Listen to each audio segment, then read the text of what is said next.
अस्सलामुअलैकुम स्टूडेंट्स, मैं हूं अहमद वकास, आपका फिज़िक्स टीचर और वेलकम करता हूं आपको अपने यूट्यूब चैनल फिज़िक्स एक्सपेंशन पर। स्टूडेंट्स, आज का हमारा टॉपिक बुक 2 से होगा और इस चैप्टर का नाम जो है वो है फिज़िक्स ऑफ सॉलिड।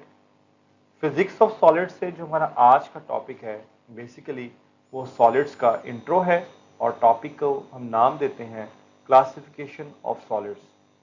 स्टूडेंट्स, ये जो हमारा आज की लेक्चर है ये आपको हेल्प आउट करेगा फिजिक्स की एफएससी लेवल पर अंडरस्टैंडिंग को, आईसीएस लेवल पर अंडरस्टैंडिंग को, as well as different universities के एंट्रेंस टेस्ट में भी आपको हेल्प आउट करेगा। स्टूडेंट्स, आज की अपनी इस वीडियो को स्टार्ट करने से पहले अगर आपने हमारा यूट्यूब चैनल सब्सक्राइब नहीं किया तो सब्सक्राइब करें और बेल आइकॉन को प्रेस करना बिल्कुल ना भूलिएगा। स्टूडेंट, चलते हैं अपने आज के लेक्चर। जी स्टूडेंट, स्टार्ट लेते हैं सॉलिड से। सॉलिड्स को हम ये कहते हैं कि ये मैटर की वो स्टेट होती है जिसकी डेफिनेट शेप और वॉल्यूम होता है। स्टूडेंट, इसी से फर्दर कैरेक्टरिस्टिक्स की तरफ चलें तो नंबर 1 पर हम ये कहते हैं क्लोजली पैक्ड पार्टिकल्स। कि पार्टिकल्स ऑफ सॉलिड्स जो होते हैं टाइटली पैक्ड होते हैं एक दूसरे के साथ, इनके दरमियान बहुत थोड़ी सी स्पेस होती है। नंबर 2 पर स्ट्रॉन्ग फोर्सेस इनके दरमियान पाई जाती हैं। इनके मालिक्यूल्स के दरमियान इतनी ज़्यादा स्ट्रॉन्ग फोर्सेस होती हैं कि ये फ्रीली मूव नहीं कर सकते, लेकिन ये अपनी ही स्पेस पर वाइब्रेट कर सकते हैं।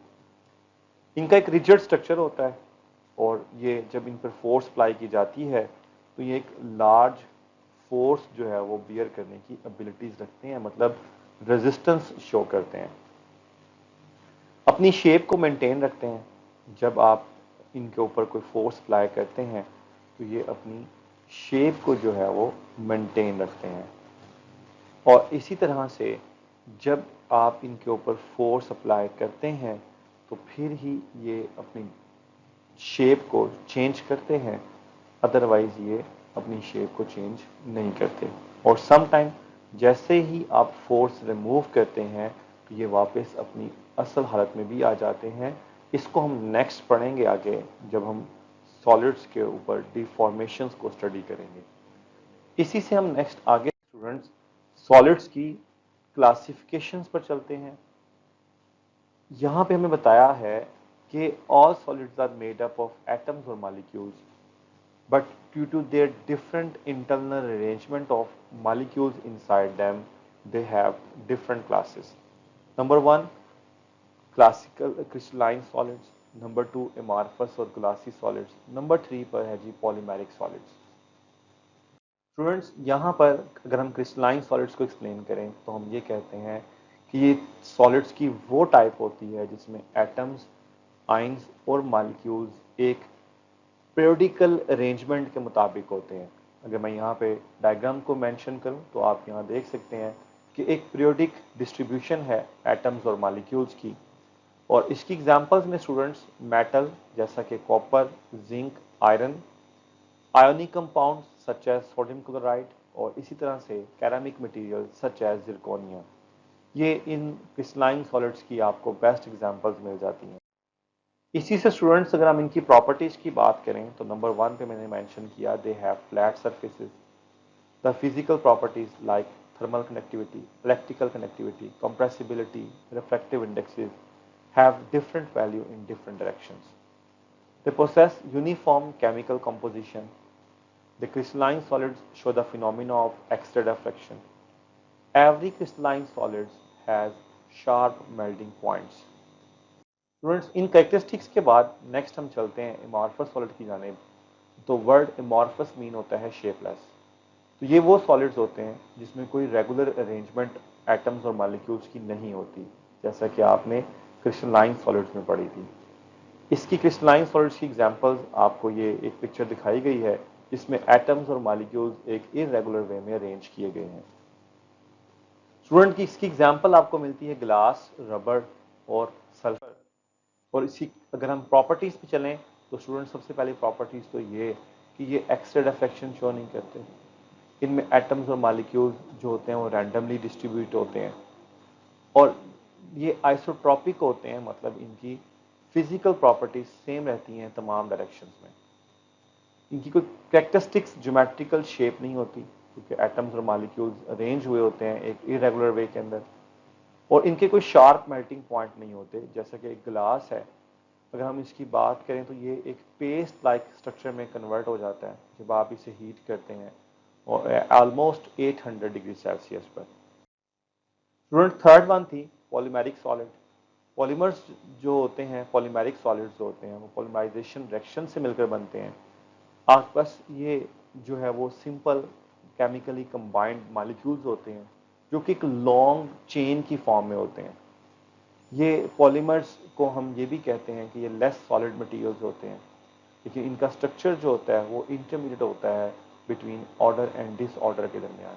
ये आपको एक स्ट्रक्चर दिखाया गया है हाइड्रोकार्बन्स का। इनकी एग्जांपल्स आपको बहुत सारी मिल जाती हैं student, plastic, synthetic rubber, polythene, nylon. Student, इसी से आगे नेक्स्ट प्रॉपर्टीज हैं पॉलीमेरिक सॉलिड्स की।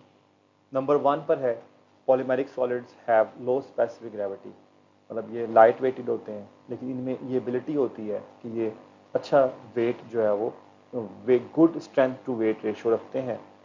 और इसी तरह से स्टूडेंट्स, ये पॉलीमर्स जो होते हैं वो large group of naturally occurring and synthetic materials होते हैं। Polymers consist wholly or in part of chemical combination of carbon with oxygen, hydrogen, nitrogen and other metallic or non-metallic elements.